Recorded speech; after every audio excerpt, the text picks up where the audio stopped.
Welcome to the talk on open educational resources. I am Dr. Balaji, currently working as Associate Professor in the School of Biotechnology at Jawaharlal Nehru University. In this session, we will be looking at various aspects of open educational resources and how we can integrate open educational resources in our online teaching learning process. Here you see various contributions from the Ministry of Human Resource and Development, Government of India.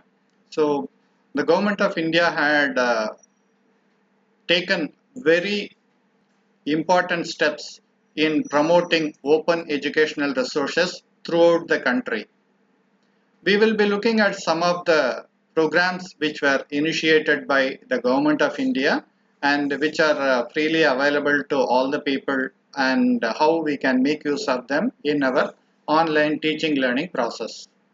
Now let us start with the important thing, how the entire session is going to go. The first one is we will be looking at what is OER. Then we will move on to know about why we need to use OER, and we will also be looking at where we can find OER which we can use it in our educational teaching, and we will also be looking at how to use the OER. So what, why, where, how about the OER is the main focus of this session. Now, what is open? Does open mean a different meaning for different people? Let us look at some of the things and we will from that find out what is actually open mean. You are already familiar with this picture, like, hey Sachin, do you want to open? Is this open if we are going to talk about in this particular session? Or this open which is used to open a can? Or a shop that is open, is that we are going to see? Or it is opening the book to learn a lot of things, or maybe a software to open, especially for Word document. Is this the one we are going to see? So what is the open we are actually going to see in this particular session? The open in this session we are going to see is about accessibility. That means it is open to access, and it is also related to availability of the material for you to use. And we will also be looking at the freedom to modify is another term for open, and affordability, that is free of cost, freely available for the people to use. So these are all the open terms which we will be mainly focusing on our open educational resources. So what is the educational resource which we are going to talk about? Is it a classroom setup or is it a training in an industry? Because these two are two different things, and we will be mainly focusing our session on classroom setup. That means as a teacher how we are going to teach to the students.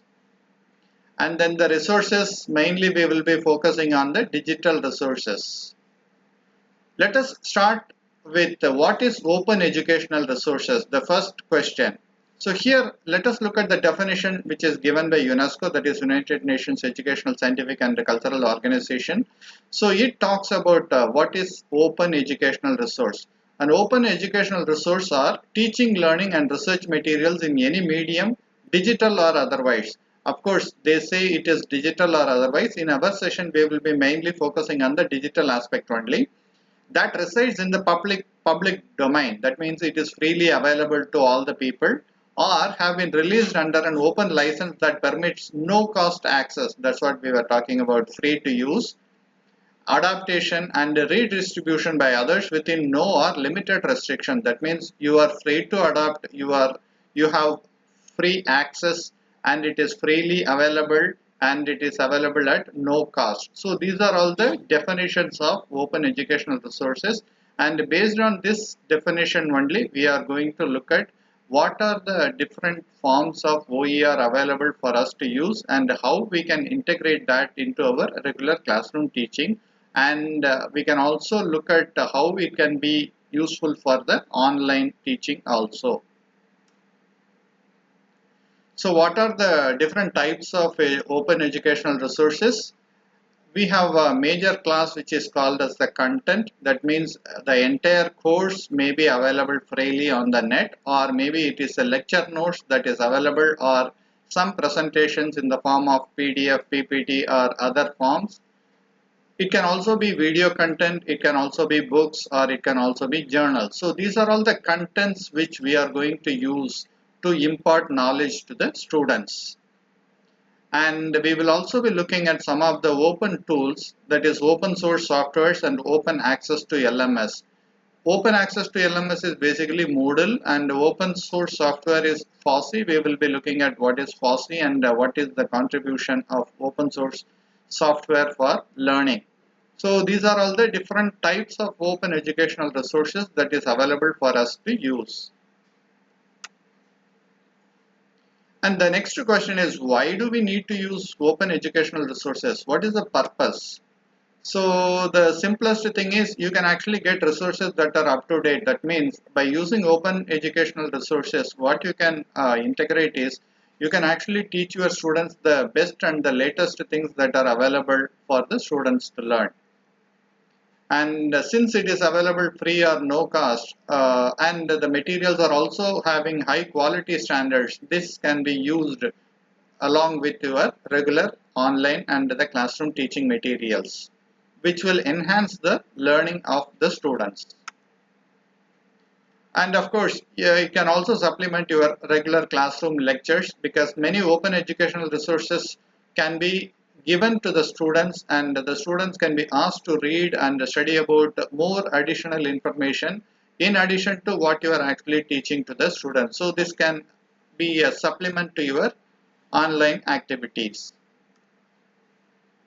And of course, it is easy to get and saves lots of time and efforts to make it, because creating a lecture itself takes lots of time. And of course, if you are going to integrate some resources that are up to date and with the latest technologies, then you do need to spend a lot of time creating that. So all those things can be avoided if you use open educational resources, because it is easy to get, and basically it relieves you of wasting a lot of time and creating some materials which are already available. You just use it.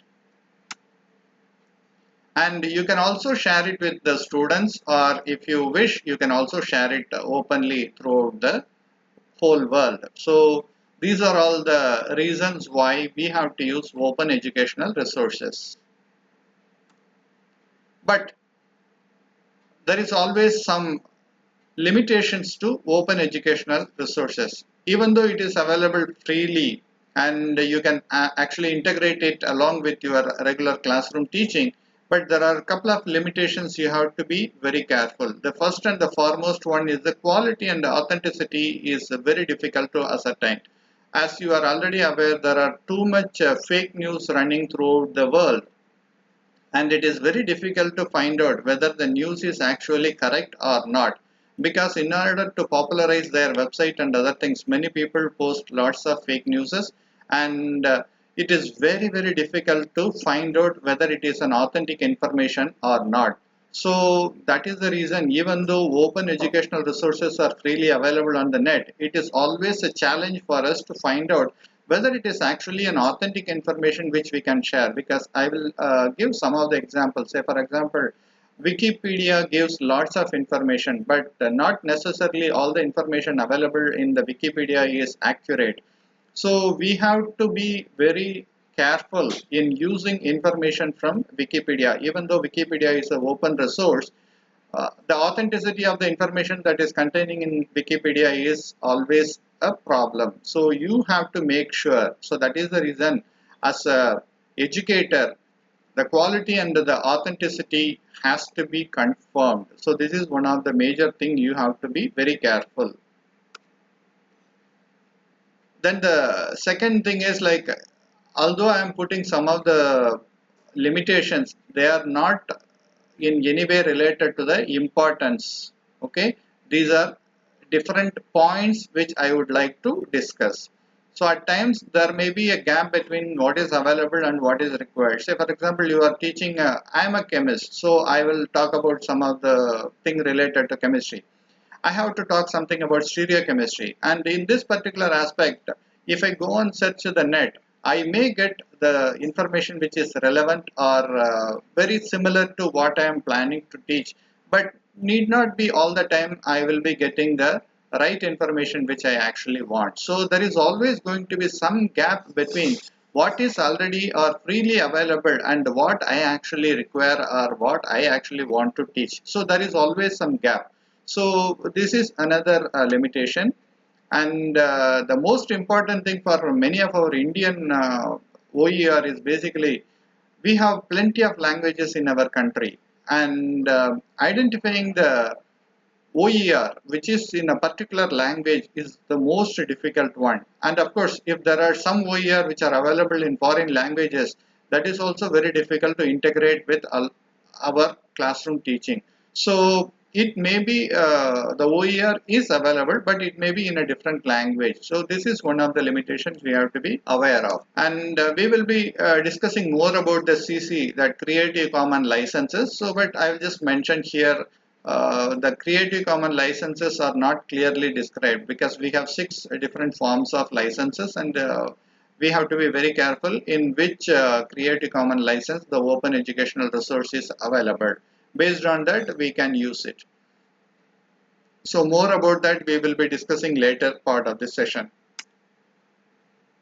And of course, searching the internet is a big task. So it consumes lots of time in identifying the right material. As I said earlier, so when there is a gap, we do need to identify the gap and fill the gap. So for that, we have to do lot of search to find out whether we actually can get the right material what we want. So it consumes lots of time in identifying the right resource.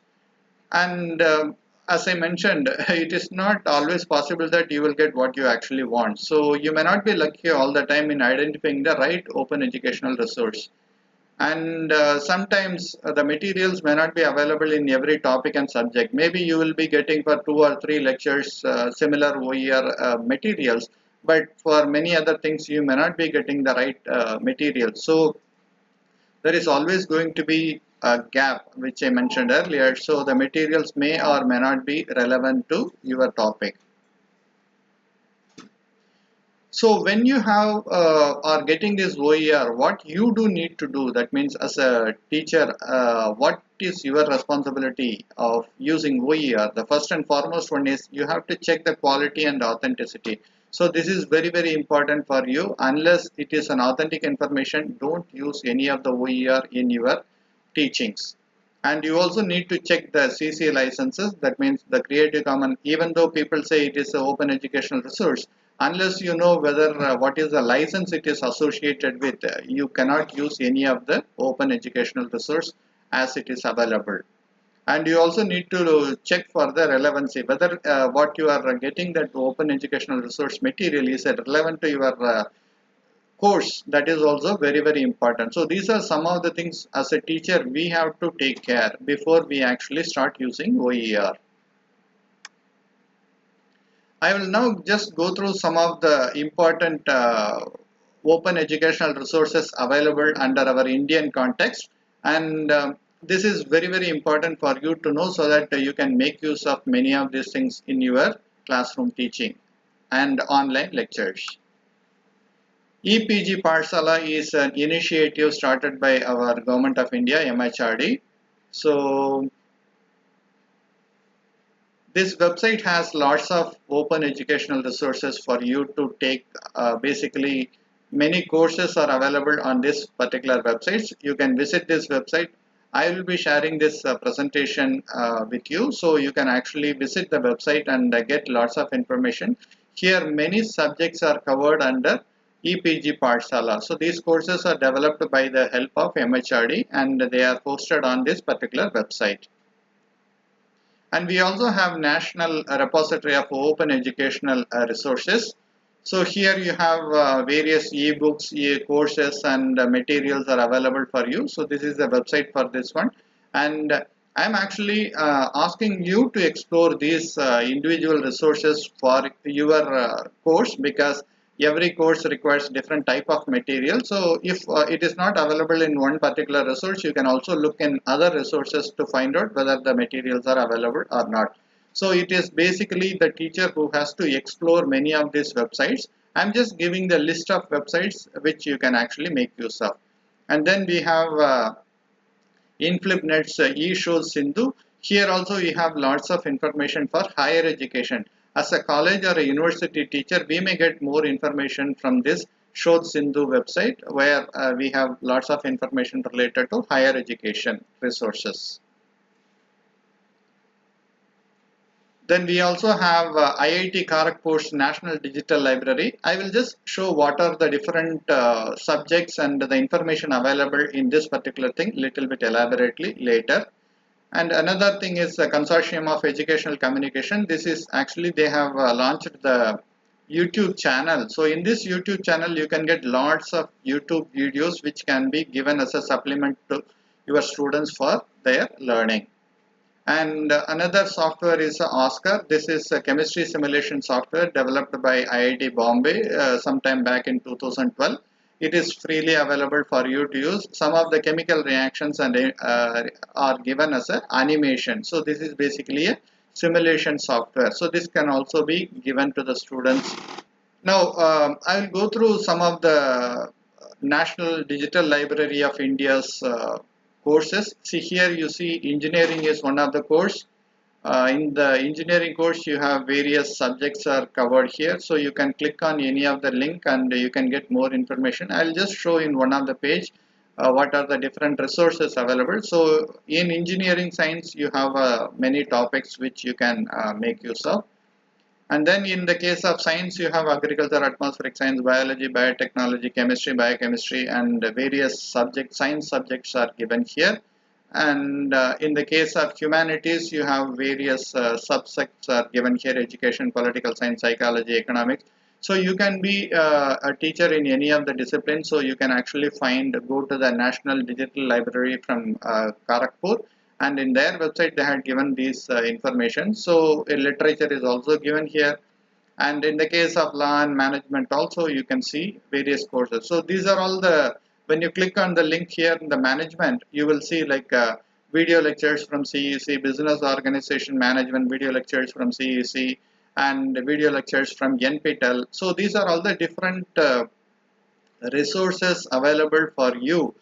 And of course you may not get exactly what you are looking for, but these resources have plenty of information which is freely available for you. That is in other words, these are open educational resources. As I mentioned, you may be lucky at times, you can get what actually you are looking for, and this can be used as a supplement for your students.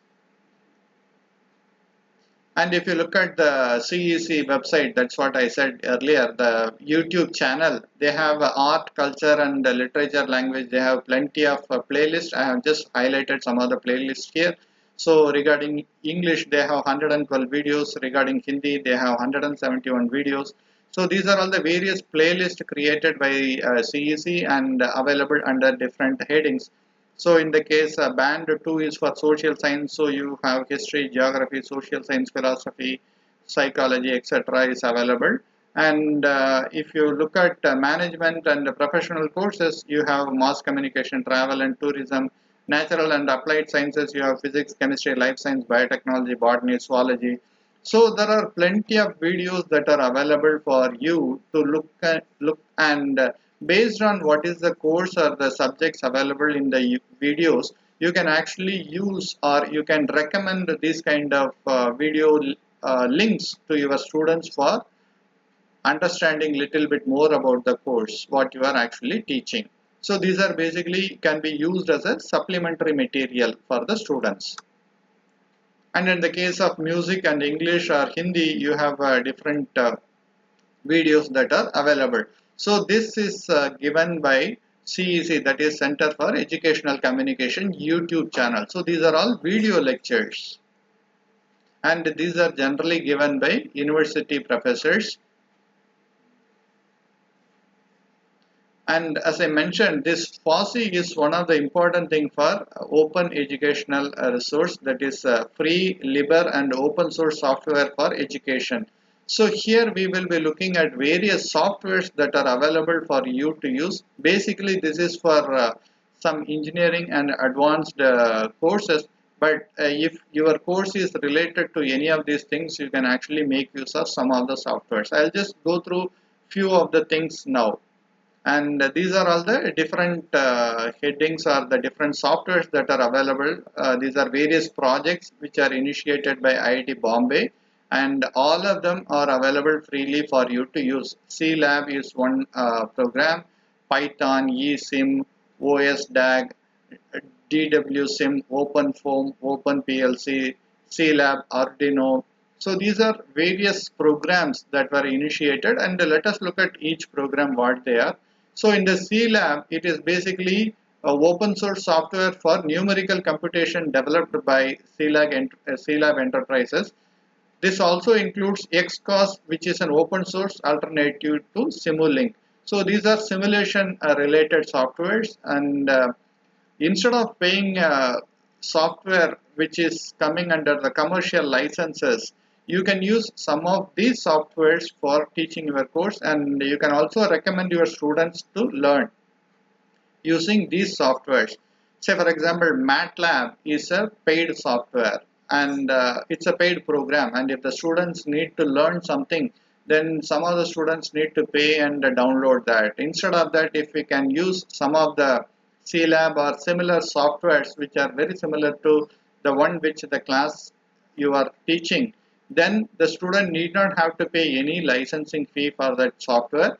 So they can be asked to use these kind of softwares, and the course can be designed based on application of these softwares. Of course, as a teacher, you have the flexibility of teaching the right things for the students. So you can integrate some of this open educational resource software for the students, so that we will also be using OER developed by our MHRD ministry's support.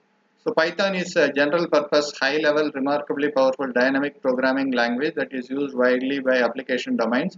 It supports multiple programming paradigms. eSIM is again formerly known as, it's a EDA tool for circuit design. So if you are a physics teacher and you want to teach about circuit design and other things, simulations, analysis and PCB designs, this can be, the eSIM software can be used.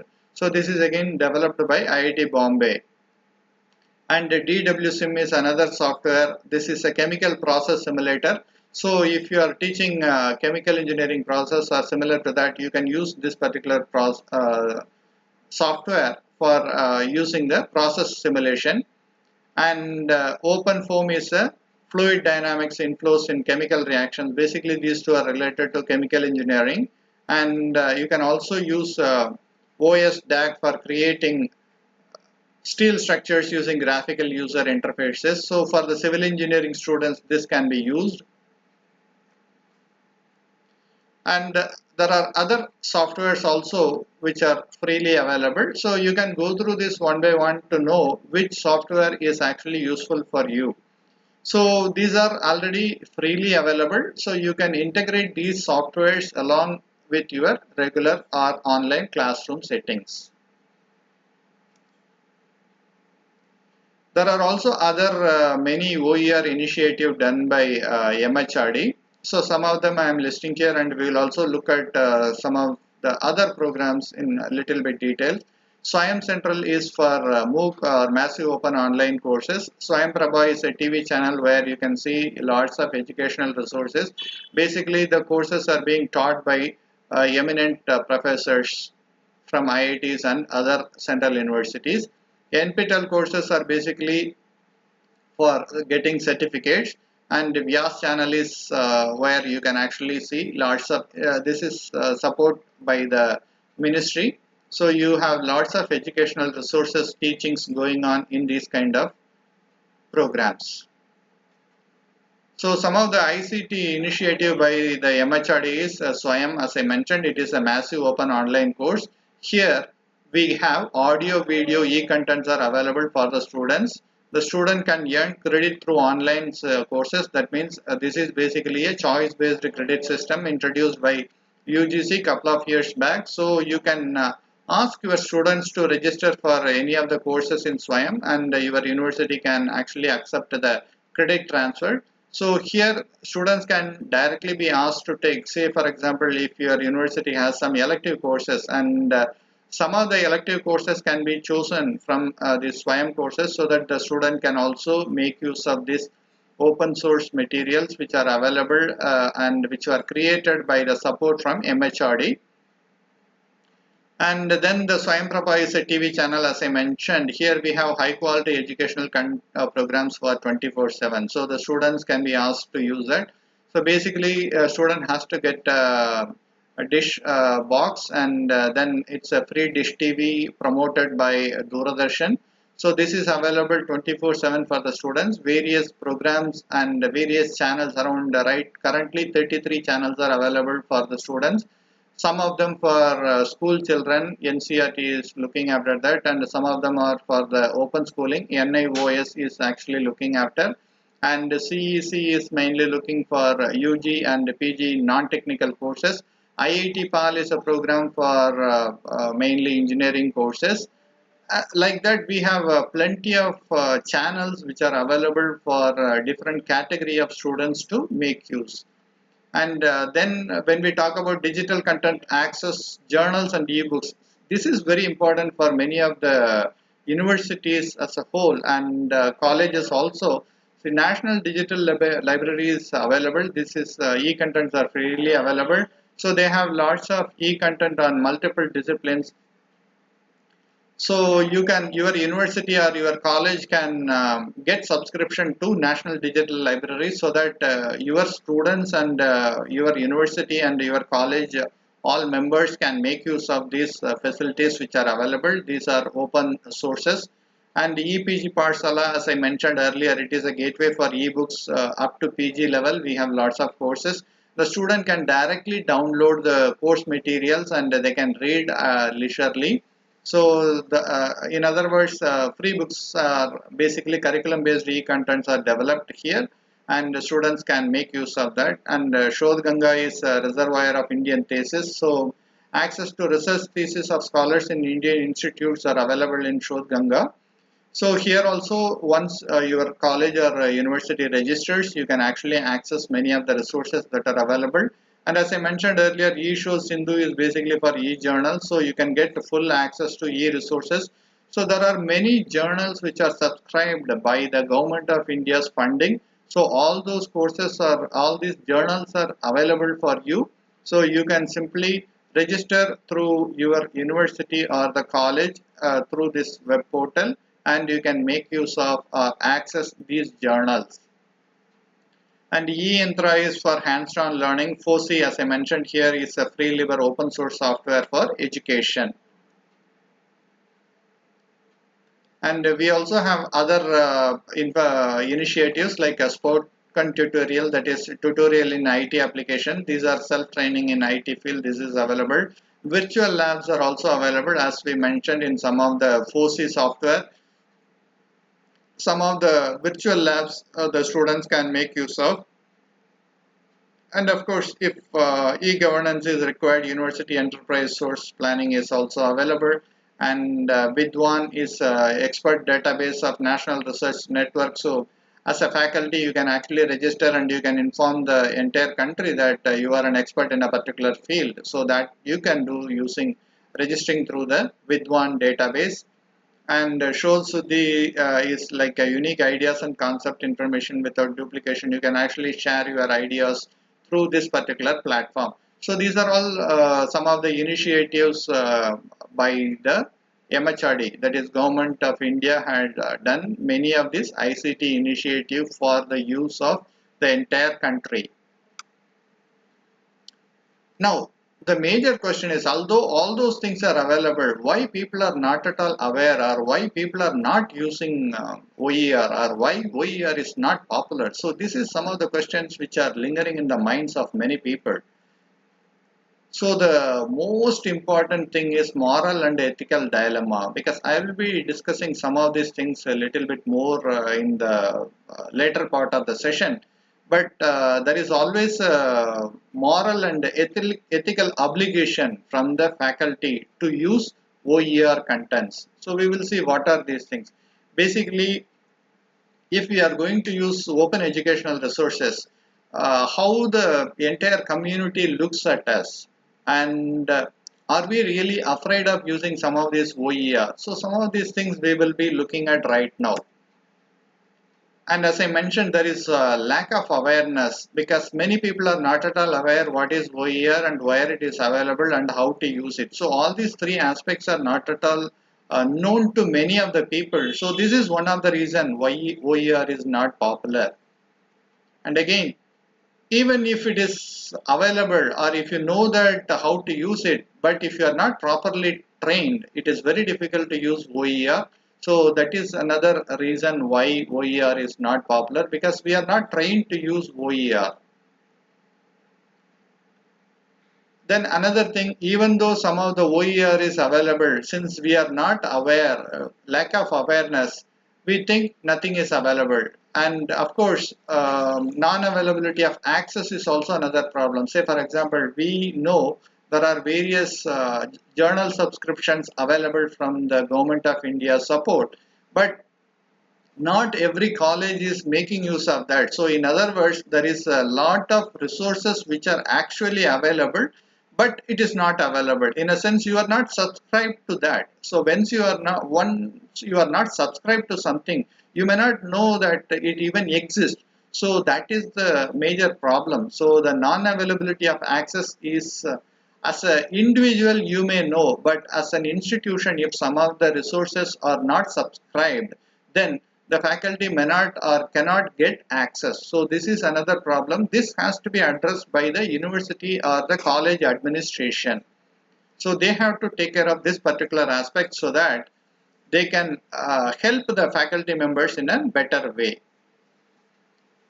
And of course, digital education is not very popular simply because we do not have enough computers or laptops throughout the country. So if you look at many of the rural parts of the country, we do not even have internet access. Only the mobile phone is available, and the mobile phone does not have various softwares, because you cannot install any software on a mobile phone and use virtual labs, or the simplest thing what you can do in a mobile phone is you can watch videos or you can read some of the e-text materials. But attempting quizzes, or that is mainly the evaluation component, is a little bit a challenging one unless a software is developed. Now, the software may not be OER. That means the software to do the evaluation may not be freely available, but only the content is available to the students. So when you are conducting the entire course, there are few limitations because of this digital penetration. So we have to be little bit careful, and this is one of the reason the OER is not very popular. And of course, this is university or the college administration's main thing, because the availability of digital network is limited to very few institutions. Basically, IITs and many central universities have access to many of the databases, but constituent colleges and colleges in the rural part of the country do not have access to many of these things. So this is another reason OER is not very popular. And people are not at all aware of different licenses, so they don't know they exist is one thing. Even if it exists, they don't know how to use it. So that is where the knowing the licenses is very important. And then fear of losing reputation. That means if a student sees that you have taken some information from the internet which is freely available, and if the student also has access to that website without you telling him, then the students will think like, oh, the teacher simply copy pasted from somewhere. So that also takes a hit on the reputation of the faculty. So that is the reason some of the faculty members are not very forthcoming to use OER resources. And when we look at OER in the Indian content, it is not popular simply because lack of financial resources to develop OER. Of course, OER is not freely available does not mean that there is no cost associated with its creation. So this is the major problem we always have. We think if something is freely available, then that means it required no cost to production, but that is the wrong thing. Because for making anything, we do need to spend money. Then only we can make it. Since the government of India uses taxpayer money, government of India is giving us free access to many of these materials. But as an individual, if somebody wants to use it or somebody wants to create it, they do need to have some financial support to develop OERs. And of course, if you are using a lot of OER in your classroom teaching, then people look at it in a very different way. That is lack of commitment to teaching. That's what they simply say.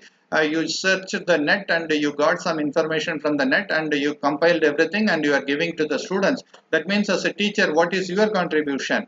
Of course, it does take a lot of time in searching and compiling the material, but people don't look at that aspect. They simply say you simply copy pasted from the net. So, I mean, you don't have a commitment to teaching. So, this is a major problem. When we live in a society where our actions are being watched, then we have to be a little bit careful. That is the reason people make lots of comment, and the faculty members are really worried if somebody makes a comment like this. Oh no, it is going to damage my reputation, so better I don't use any OER. So that is how they take a decision that not to use OER in their classroom teaching.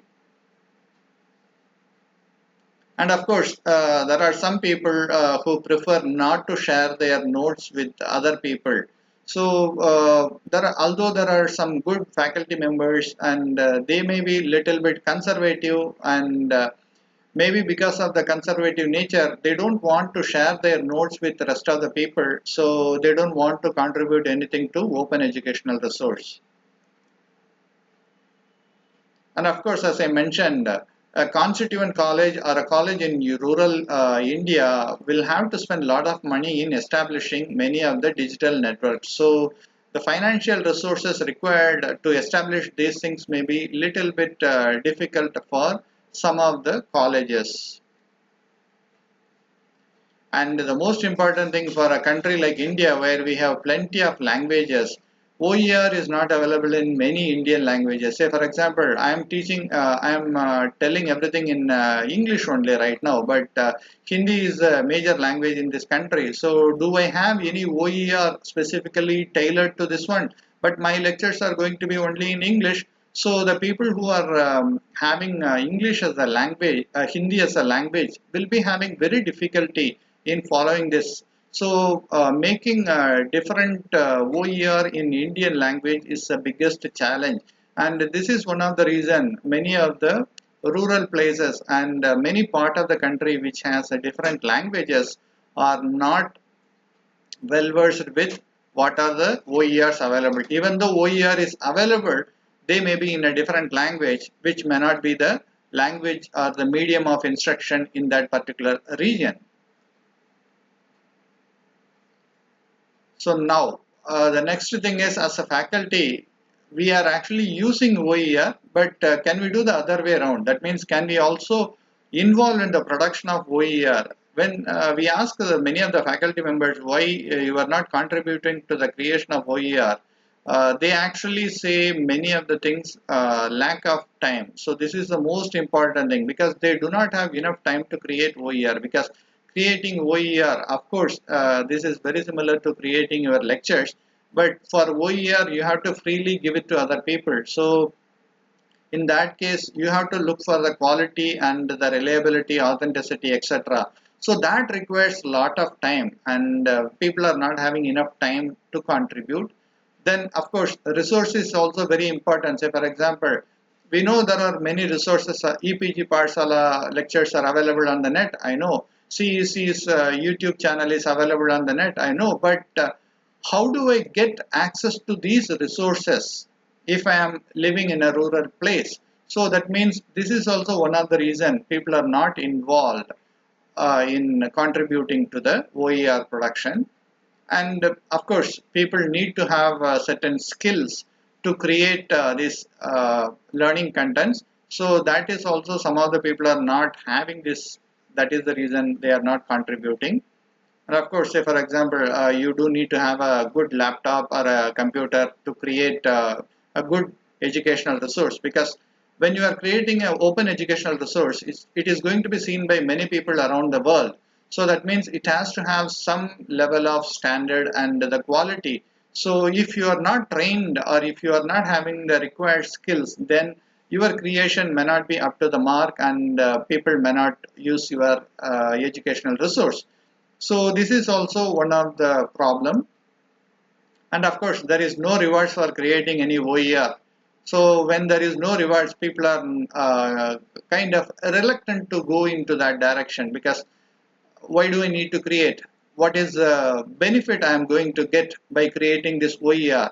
So these are all the questions that comes to the mind. And then since there are not rewards for creating OER, people are not interested in making that. And of course, the next important thing is support. So how much support do they get from their university, from their college, from their family? So there are many other things which are very essential. So if a faculty member is not given enough time, because if he is involved in many administrative jobs, then he may not get enough time to create these kind of educational resources for the other people to use. So the university or the college also has to help or support the faculty members in creating OERs. So these are some of the reasons why people are not creating OER or not involved in creating OER. Now let us look at a couple of things. Basically, this is a original movie which was created by Kamal Hassan in the language Tamil. So the movie's name is Avai Shanmugi, and in Hindi the same movie had come, Chachis 420. And if you compare these two movies, the dialogues and other things are quite different. So this movie is something called a remake. So it is not a dubbed movie, but it is a remake of the movie. So that means some of the finest things what you see in the original picture may or may not be present in the copied version, that is the Chachis 420. Of course, people put a lot of effort to make a similar thing, but not the exact one. So that means these two movies, even though they are one and the same in a sense, but there is lots of quality difference. And this is one of the reason many times when we are using OER in different languages, these kind of problems will always come. Another example is the original movie, which is Monram Berai, and it was remade in Hindi as Sadma. If the person who watched both the movies, they can easily differentiate what is the difference between the original one and the copied version. So that is the reason when we are using OER also, the original will have certain qualities, whereas the copied version may or may not have the same qualities, and the impact also is going to be quite different. But if you go to the other one, which is the dubbed version, so this movie Shankar's 2.0 is created both in a local language Tamil and in Hindi, and they were released simultaneously in two different languages. So here the problem when you are using with these kind of dubbed movies, the lip synchronization is one of the problems. So similarly, if you are asking a student to, like, closed captioning is one option that is available for watching English movies by many of the people who cannot follow English. So in that case, or maybe some other languages, Japanese movie or Russian movie, they may have English closed captioning. So when you have English closed captioning, even though you cannot follow the dialogues, you can at least read what is being discussed in that movie, but you may not enjoy the same thing. Similarly, if you are copying a video from a different languages, and if you are trying to do a dubbing like this one, the students may or may not get the right impact. So this is also another limitations when we are dealing with different languages. So this is a peculiar thing mainly for Indian situation. So as I mentioned, how you can actually contribute to OER creation, what you can do is you can host the material in a public domain, like in G Drive or in WhatsApp also you can share with the students, or you can host the videos in YouTube. So these are some of the ways you can host the materials in a public domain. So once you create open educational resource, you can actually contribute. And you can also release the material through Creative Commons copyright licenses. We will be looking at some of the licenses in the later part. And you can share it freely with others. So you can just email to many of the people, or you can publish the work as an open access material or in the open access journals, because the research work also can be published in the form of open access, so that the people need not have to subscribe to the journal. They can easily access your research work. So these are some of the ways how faculty can contribute to OER. Now let us look at the different types. We will look at the licenses, Creative Commons licenses, copyright, the 5 Rs, public domain and attribution. In licenses are basically for software. So GNU is a general public license. The expansion for GNU is not Unix. So that is what is the expansion here. Any software that is released under GNU general public license, that everyone is permitted to copy and distribute verbatim copies of this license, but changing it is not allowed. Everyone is permitted to copy and distribute verbatim copies of this license, but changing it is not allowed. That means you can actually copy that license and you can use the software without any problem. And software, we have free software and open source software. There are a couple of differences between free software and open source software. I'm not going to discuss that detail in this particular session. And we can also have artistic licenses. That means there is a deviation from the fact or form of artistic purpose. Say for example, Shakespeare's drama is an example of artistic licenses. That means he had changed a couple of things while he created his drama. So these are some of the licenses. And when we talk about Creative Commons license, this is one of the crucial and the most important part in the OER domain. So what is a Creative Commons license? Here we put a 0. So CC 0 is a Creative Commons license which grants the right to use an image without credit, but you should always credit any work that isn't your own. So it tells even you don't have to give a credit for anything what you have copied from the net. When in doubt, cite any images you are using regardless of licensing, unless your instructor has clearly stated otherwise. In other words, basically if you are copying any information from the net, please quote the place from where you have actually taken that information. So that is what is the Creative Commons 0 license gives the permission for you. But there are other licenses. The first one is CC BY. So this license actually asks you, this license allows reuse or distribute, remix, adapt and build upon the material in any medium or format, so long as attribution is given to the creator. This license allows for commercial use. So this is the most simple and the most versatile and the most open license. So in any website, if you are looking at the bottom of the website, they will be putting that CC BY. So if they have given CC BY, what you have to simply do is you can copy paste any information from that particular website or from that particular source, and only thing what you have to give is you have to just credit from which place you have taken that information. The next one is CC by SA. So this is the most common license which you will be encountering in many places. SA here is share alike. This is very similar to the previous one. You are permitted to distribute, remix, adapt, build upon. That means you are free to do anything, whatever you feel like. Even if you want to commercialize it, that is also not possible, because the license allows for commercial use. But when you are using commercial use, you have to actually share it as it is. So that means, so this share alike license actually gives you permission to commercialize it, but unfortunately when you are commercializing it, you also need to allow others to benefit from that. And if you remix, adapt or build upon the material, you must license the modified material under the identical terms. In other words, you are free to make any changes to this particular license, but when you are making any changes, you also should allow others to use it freely. That is the main thing for this commercial thing. So when you say commercial use is permitted but you have to use it freely, so there is a conflicting thing. But actually when you are using any material from the CC by SA, you have to share it.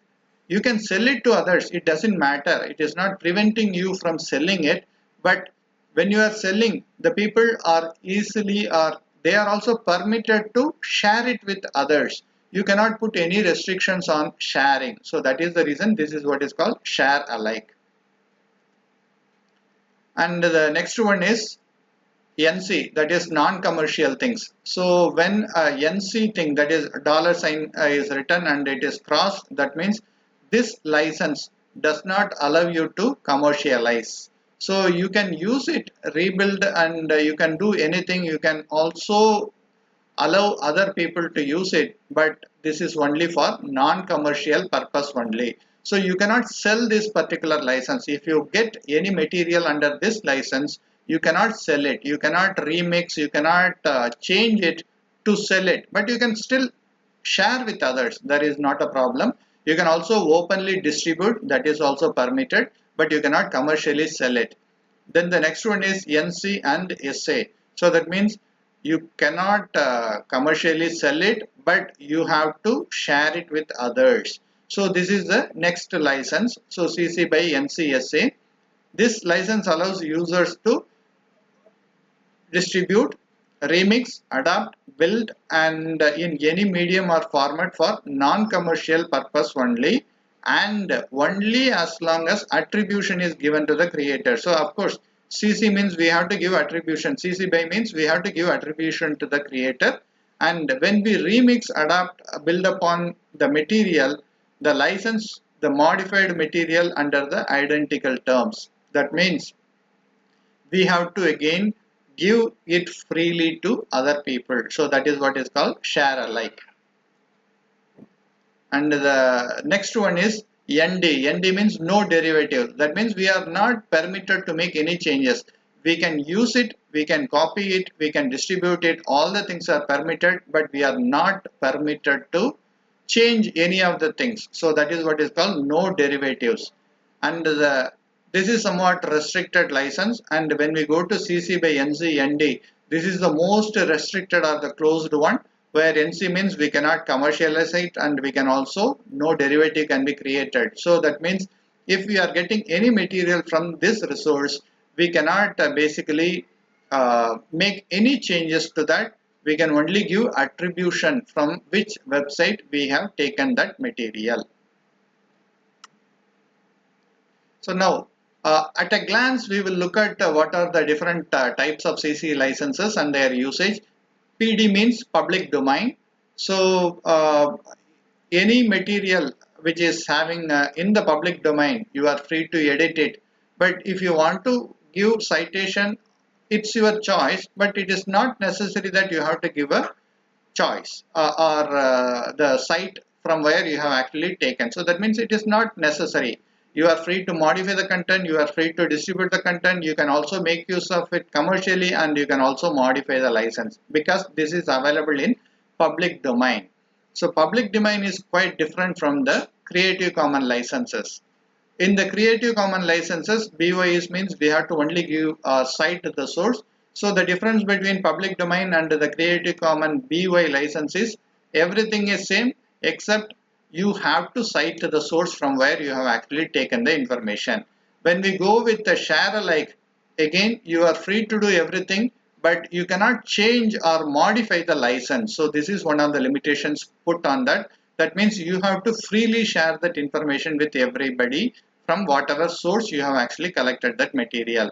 And when we go to NC, that is non-commercial things, you are not permitted to distribute, or I mean it's a quite questionable thing whether you are free to distribute or not, but you cannot commercialize it. So this is the limitations you are having, but you are permitted to modify the license and you can actually distribute, you can modify the content, you can cite the source, you have to cite the source, and you are also permitted to edit that particular material. And when we go with the NCSA, that means share alike. So you cannot distribute by different licenses. You have to share it with everybody in the same way how you got it. You cannot commercialize it, and you cannot also modify the license. And when we talk about no derivatives, you are not permitted to edit that one. You are also not permitted to modify that, but you can make use of that commercially. You can modify the license. Basically, in other words, no derivative means you can share it with others, you don't have to share it with others. So those licenses are not imposed on this particular one. But when you go with no derivative and share alike, you are not permitted to edit, you are not permitted to modify, you cannot distribute, you cannot commercialize, and you are also not permitted to modify the license. Now, let me show. This is the original website from which I have actually taken this information, and this is the one I have actually created one. So this is the original Creative Commons licenses the original website had given. If you look at here, they have copy and publish, attribution required, commercial use, modify and adopt, change the license. So these are all some of the topics. If you look at here, 1, 2, 3, 4, 5 information they had given. I have given here edit, cite, modify, distribute, commercial and modify license. So there are 6 information. So I am permitted to edit this particular content. So this is what is the thing what we can actually do. And they have put a tick mark, and I have put a emoji, that is a smiley face. And they have actually given the images here. I have not given any image here. So this way I am actually permitted to copy this information and modify this information, and now I am free to put it across the public domain if I want. And if they have given in the website, if they have given share alike as a license, then I am permitted to do that. But once I make this one, I have to share it with others also in the same way.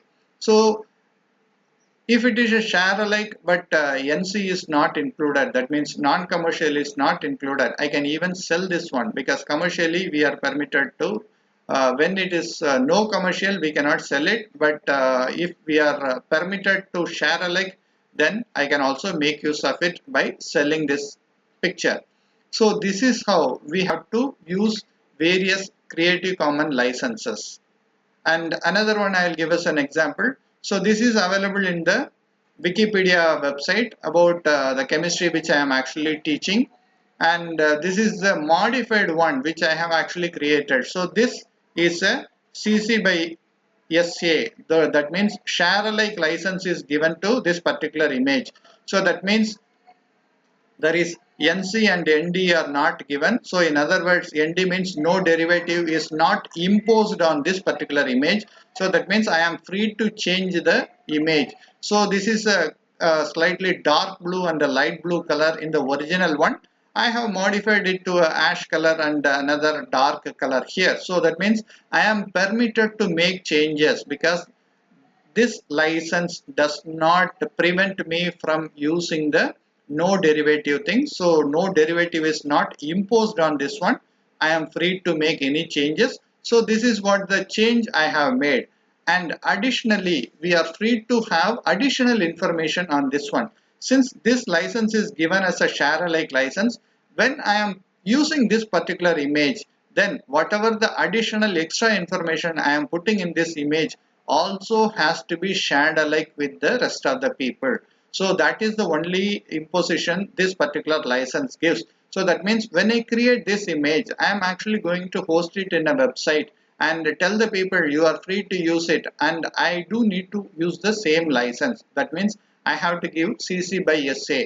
So if somebody is interested, they can actually delete this picture, they can put different picture, they can change the color, whichever they want they can do, but as long as they have to cite the original source and they also need to share it like how I am sharing with the rest of the world. So this is how a practical example of using a share alike picture in your regular teaching, because this is a course I am actually offering in online, that is a massive open online course. So there I have actually used this image. So this is now freely available for all the people to use.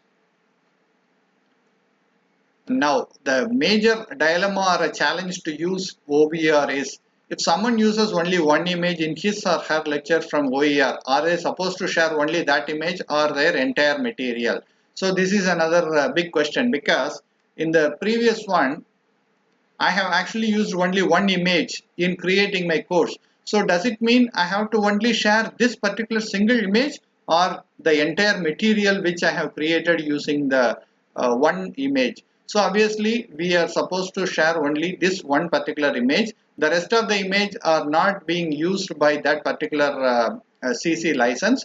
So we are free to give or not to give. So that is your decision. If you want to share it with others, you can. Otherwise, you don't need to share also. If someone violates the CC license, who is going to catch, and is there any punishment? So this is another biggest question. So far, unless you are caught, basically it is better people just take it for granted that we can simply use any open source material that is available, and we don't even have to cite that. But this is where the moral and ethical obligation comes into picture.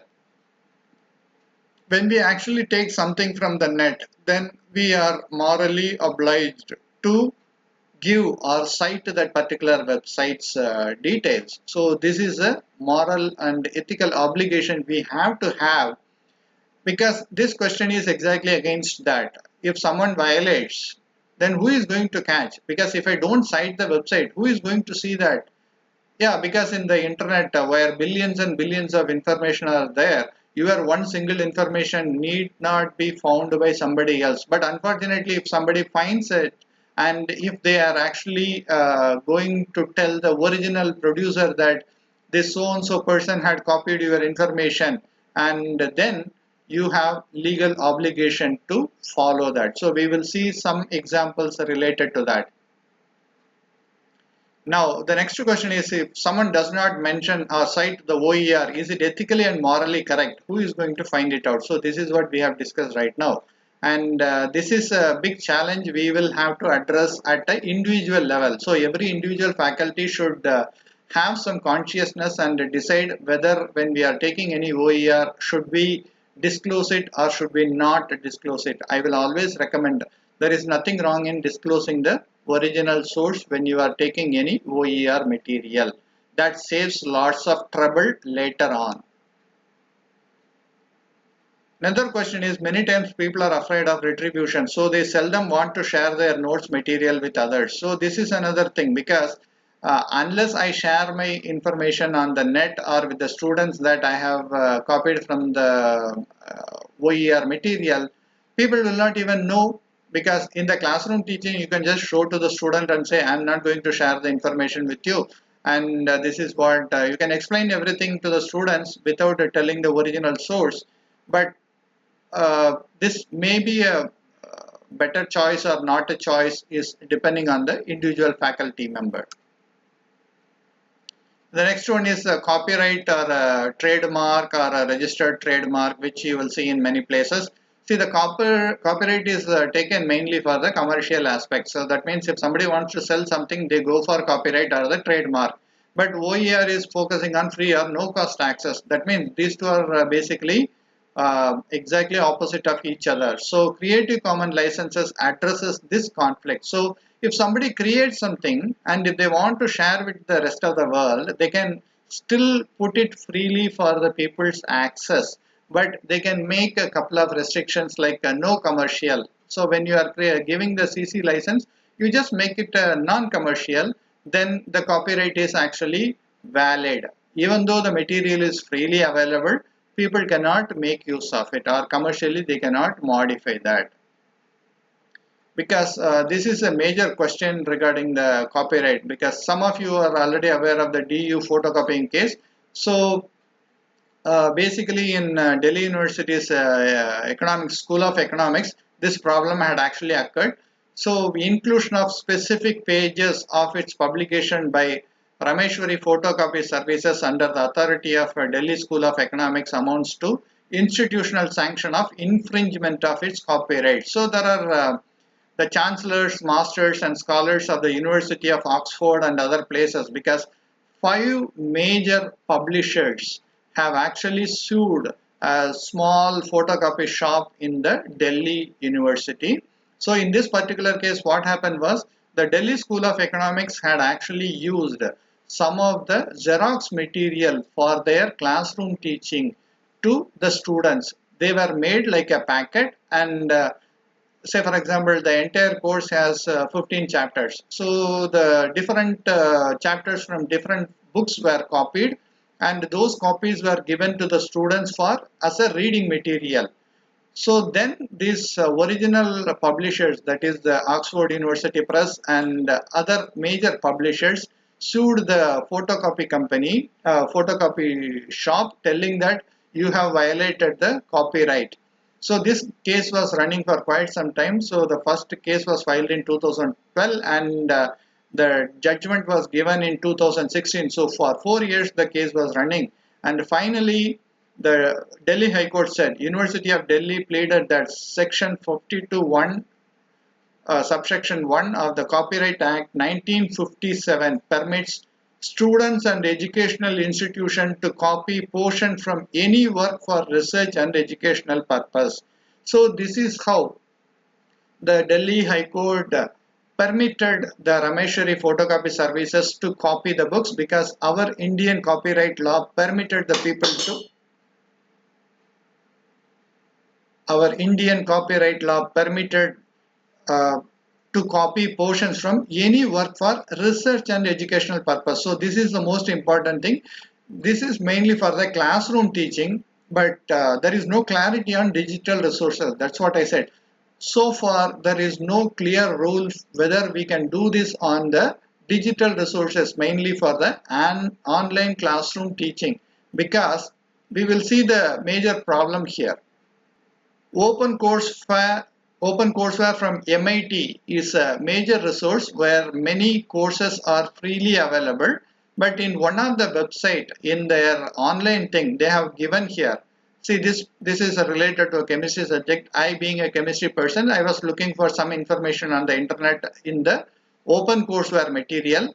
So in the classroom teaching, they were actually using this particular slide. But in the online thing, they have used relevance of natural product in pharmaceutical industry. See table 2 in Butler, Journal of Natural Products 2004, so and so, some reference is given here. And here the table removed due to copyright reasons. So this is the major thing. So when we ask the previous question, like in India, it is free to use copied materials for the educational and research purpose, whereas in this particular case, which is a digital medium, it is actually prohibited. So in other words, when you are actually using any copyrighted material for your classroom teaching, it is perfectly fine to use it for your classroom teaching. But when it comes to the online teaching, you are not free to use any of the copyright protected material in the online medium. So this is the one you have to be always careful.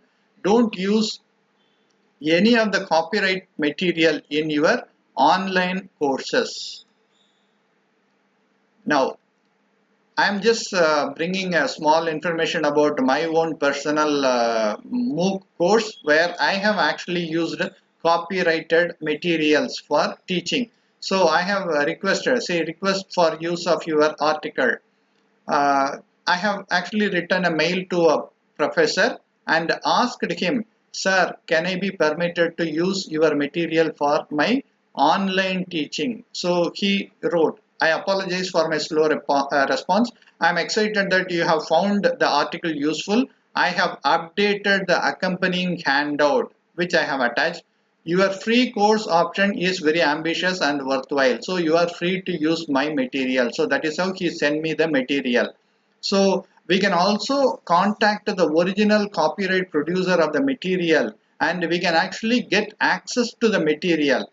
And this is another professor to whom I have actually asked for the copyright permission, because as the problem, the material was published in a particular book and I do need to take some information from the book. So I have requested the professor, sir, can I be permitted to use this copyrighted material, because this is one step you have to do if you are going to use, because I am going to use it in a digital platform. It is not for the classroom teaching. If it is for classroom teaching, I can directly use it without even getting permission from them. But for the online thing, we do need to get the permission. So I asked him, so it looks as if your course should be a quite valuable one. You have my permission to use the drawings contained in the free radical attachment. So I have asked for the few images, and that is the information I had given here. So kindly give permission to use these schemes, tables and figures. So he actually gave the permission. So we can actually get permission from them. And of course, sometimes we have to send a mail to the people and we have to wait for their response. And this is another thing, very important thing I want to tell you, that this is from a publisher. They have published a book and I am actually taking some information from the book. So I wrote to the original publisher and I have asked them whether they will give me permission. So they said, dear sir, we have completed all the license formalities with our legal team on your request. However, per our company policies, we will have to mention all your figure scheme details in the license letter, which would be granted to you. So that means they are actually giving a license for me to freely use their pictures, images and other things on the online course. So this is how I actually wrote to them and got the permission, and now I am free. So this is the little extra step we have to do when we are doing for the online courses. Of course, our course is a massive open online course.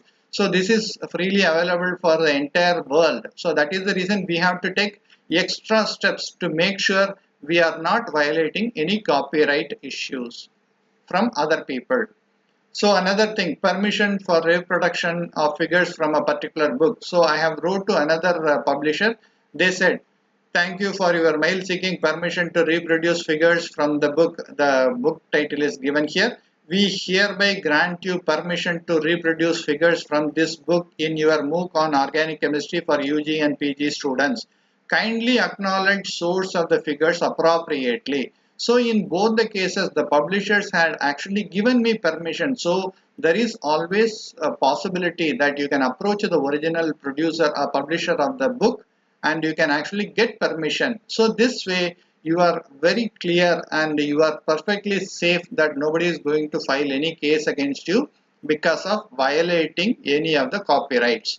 So these couple of steps you have to do. Of course, some people will be asking the questions, why do I need to do this, all the things for my every course and other things? Of course, in your classroom teaching and the little bit online activities which you are confining to your own students only, of course, you can write to the producer and it may take some time for the permission to come.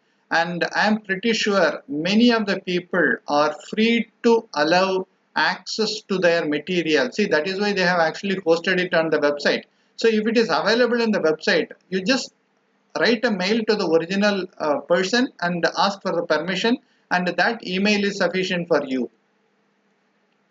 Now I will just show some examples of how you can create images which are copyright protected. So this is a copyright protected image and I actually want to make a very similar image. So what I do is simply I make two boxes.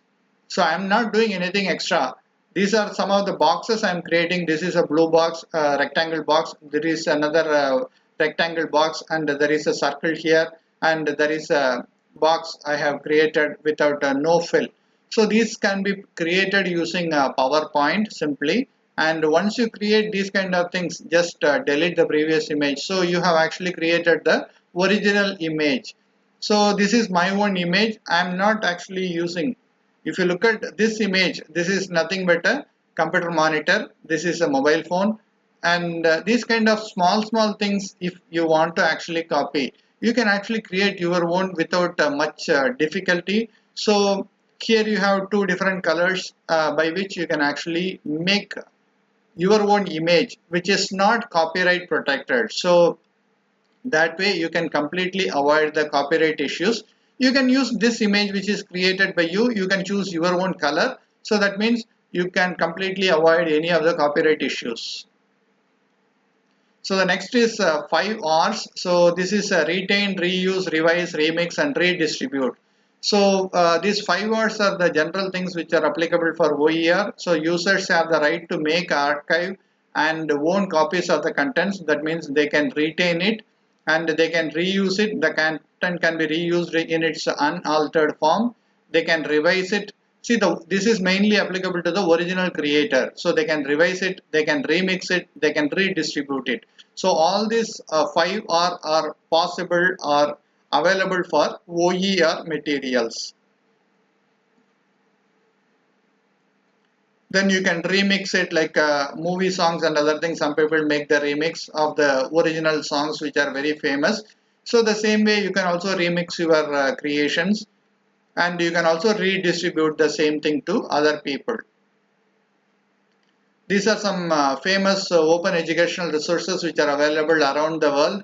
This list is not exhaustive and I have only highlighted very few of the things which are very popular. The first one is MIT's OpenCourseware. Then Merlot is a place where you can get lots of resources for learning and online teaching. OpenLearn is from UK basically, and OpenStack is books. Here you will see plenty of books available for you to use it, and all the things are open educational resource, so you are free to use any of the images, pictures, tables, etc. from that. Only thing you have to cite the source from which you have taken that information. And Kuriki is like a curriculum wiki. This is mainly focusing on K to 12, that means up to school level. You can get lots of information from this one. And Khan Academy, as everybody is aware, so this has plenty of courses for you and can be shared with the students also to learn. Internet Archive is another biggest online library. Here you can even rent the books.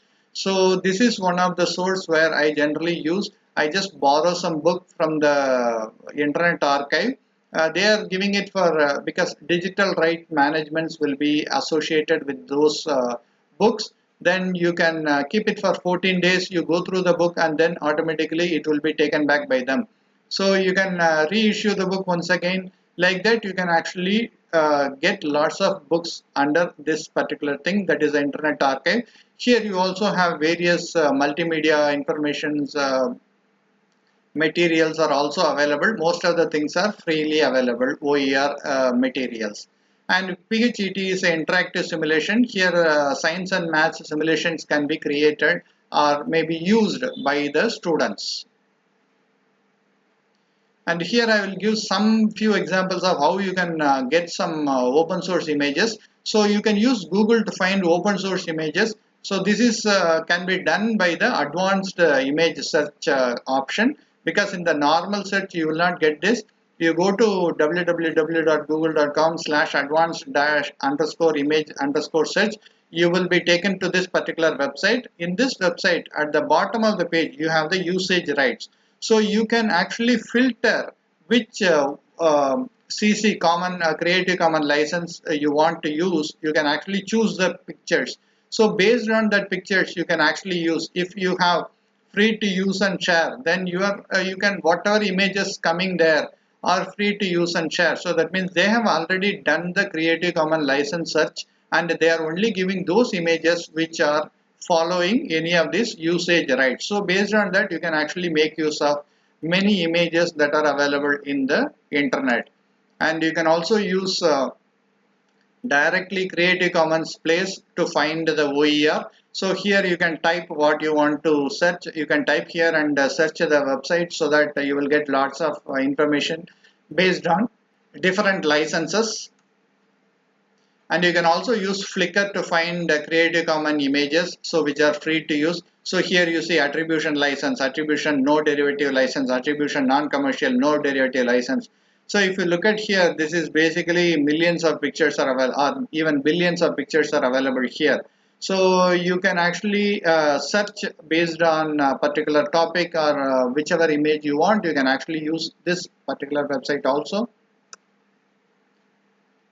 And Vengage is basically a free website where you can actually create infographics that people love. So you can sign up freely on this particular website, and they have plenty of infographics which you can actually make use. Many of the free templates are free to use for you. And you also have Canva. Here you can design lots of things. Basically, you can design posters, you can design your curriculum materials. There are plenty of things that are available. This is again a free website, Canva. Here, of course, if you want to go for the priced one, that is, you want to go with the pro version, you can do, but the free version is sufficient for us. And Material IO is basically you can find lots of useful ideas how you can actually create beautiful pictures or graphs, images for your classroom teaching and for the online delivery also. So here they have lots of guidelines. See, the color contrast and other thing they generally give in a very beautiful way. So instead of trying various things, you can actually visit some of these websites and get lots of information. And this is only a small list of the resources from where I have taken the information. But of course, the list is endless, and the internet is full of many open educational resources. So you are free to use any of those things, and attribute is the most important thing you have to follow when you are using open educational resources. Thank you.